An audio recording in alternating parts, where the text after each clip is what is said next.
പുതിയൊരു വീഡിയോയിലേക്ക് എല്ലാവർക്കും സ്വാഗതം. ഞാൻ വന്നിട്ടുള്ളത് നമ്മളെ വീട്ടിൽ തന്നെ എങ്ങനെ പച്ചരി പൊടിച്ചെടുക്കുക എന്നുള്ള ഒരു കുഞ്ഞു വീഡിയോ ആയിട്ടാണ്. അപ്പോൾ എല്ലാവരും സ്കിപ്പ് ചെയ്യാതെ കണ്ടു നോക്കും. അപ്പോൾ നമുക്ക് അധികം പച്ചരി കിട്ടിയതുകൊണ്ട് തന്നെ നമുക്ക് പൊടിച്ചെടുക്കാമെന്ന് വിചാരിച്ചു. അപ്പോൾ നമ്മൾ ഇതുപോലൊരു മുറത്തിലിട്ട് പാറ്റി വെക്കുന്നുണ്ട്. അപ്പോൾ എല്ലാം ഒന്ന് പാറ്റി വെച്ചിട്ട് ഇതുപോലൊരു ബക്കറ്റിലേക്ക് ഇട്ട് കൊടുക്കുന്നുണ്ട് കേട്ടോ. ഇനി 2-3 തവണ നന്നായിട്ടൊന്ന് കഴുകുന്നുണ്ട്. ഇതിലുള്ള പൊടിയോ അഴുക്കെന്തെങ്കിലും ഉണ്ടെങ്കിൽ അത് മാറാൻ വേണ്ടിയിട്ടാണ്. ഇതുപോലെ 2-3-4 പ്രാവശ്യം കഴുകിയതിന് ശേഷം നമ്മൾ ഒരു മുറത്തിലേക്ക് ഇട്ട് കൊടുക്കുന്നുണ്ട് കേട്ടോ. അപ്പോൾ ഇതിനുള്ള ബാക്കിയുള്ള വെള്ളമെല്ലാം വലിഞ്ഞ് കിട്ടാൻ വേണ്ടിയിട്ടാണ്. അപ്പോൾ താഴെ കൂടെ ഊർന്ന് പോയിക്കോളും.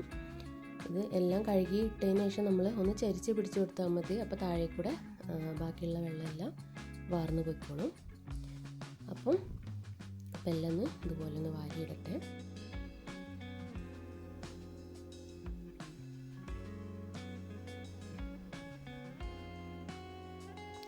അതിനുശേഷം നമുക്ക് ഇനി ഒരു ടേബിളിൻ്റെ മുകളിൽ ഒരു തുണിയോ അല്ലെങ്കിൽ നല്ലൊരു ഷോളോ എടുത്ത് വിരിച്ച് കൊടുത്തിട്ട് അതിൻ്റെ മുകളിലായിട്ട് നമുക്ക് പരത്തിയിട്ട് കൊടുക്കാം.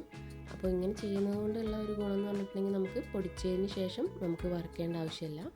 അപ്പോൾ നമുക്ക് ഇതെല്ലാം ഇങ്ങനെ ഇട്ടെടുത്ത് നന്നായിട്ടൊന്ന് കനം കുറച്ച് ചിക്കി കൊടുക്കാം.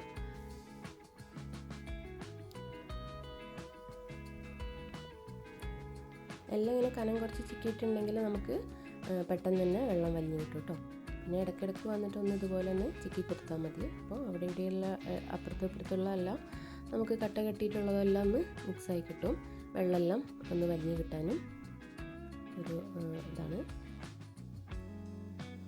പിന്നെ വെയിലത്തിട്ട് ഉണക്കിയത് എന്ന് കൊണ്ടിട്ട് നമുക്ക് ടേസ്റ്റിലൊന്നും വ്യത്യാസമൊന്നും വരുന്നില്ല കേട്ടോ. നല്ല ടേസ്റ്റ് തന്നെയാണ്.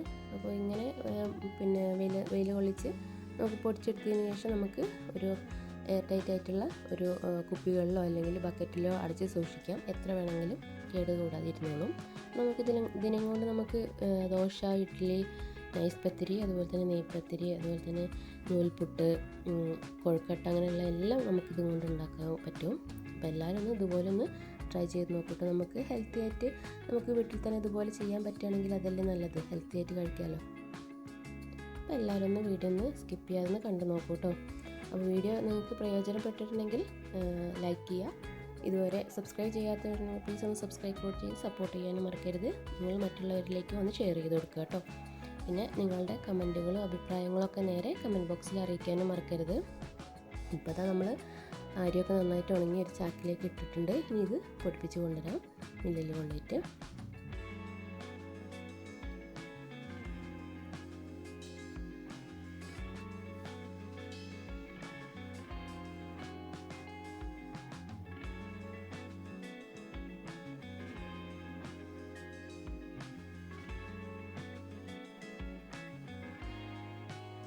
നമ്മൾ മില്ലിലൊക്കെ കൊണ്ടുപോയിട്ട് നന്നായിട്ടൊന്ന് പൊടിച്ച് കിട്ടിയിട്ടുണ്ട് കേട്ടോ.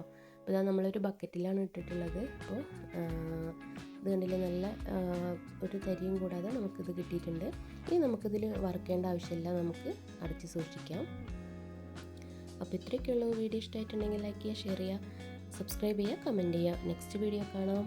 ബൈ.